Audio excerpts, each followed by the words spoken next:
ছেলেকে নিয়ে এক মহা বিপদে পড়েছি। সকাল থেকে সন্ধ্যা পর্যন্ত আমি গরুর বলদের মতো পয়সা উপার্জন করি, বন্যার পানির মতো টাকা পয়সা খরচও করছি, কিন্তু না, ও তো কোনো মতেই কোনো কিছু শুনতে চায় না। ক্রমশই দিনে দিনে ওর বেয়াদবিটা বেড়ে যাচ্ছে।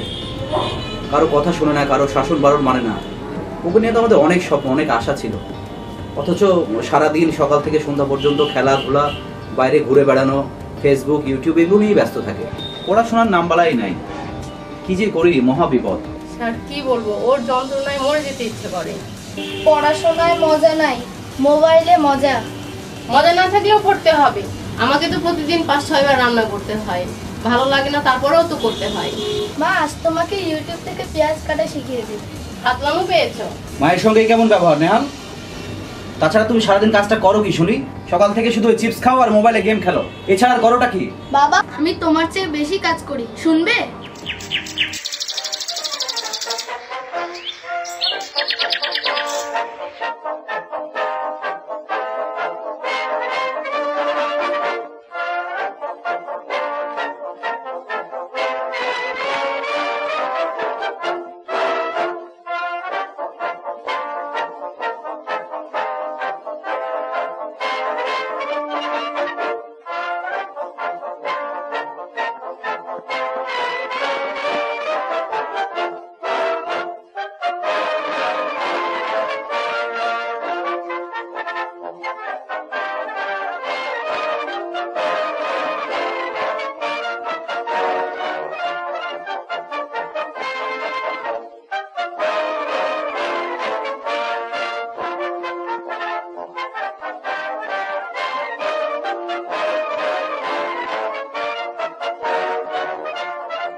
বাবু তুমি একটু বাইরে যাও, আমি তোমার আব্বু আম্মুর সাথে কথা বলি।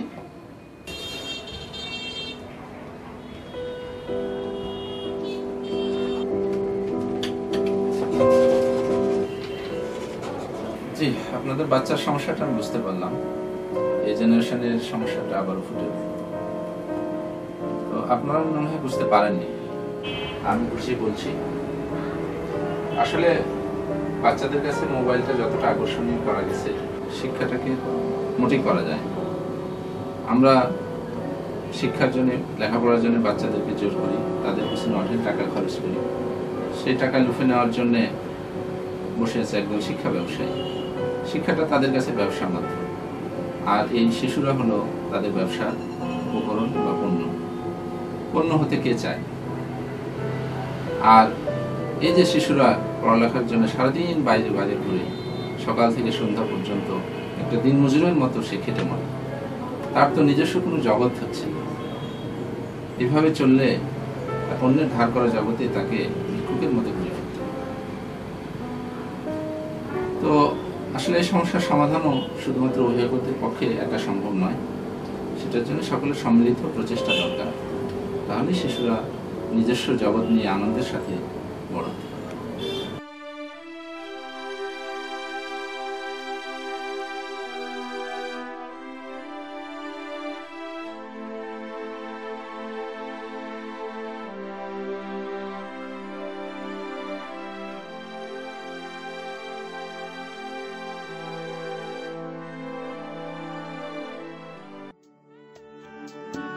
প্রতিটি শিশু ফুলের কলির মতো, ফুল হয়ে ফুটবার প্রহর গুনে, পাপড়ি ছড়িয়ে সুবাস ভরা।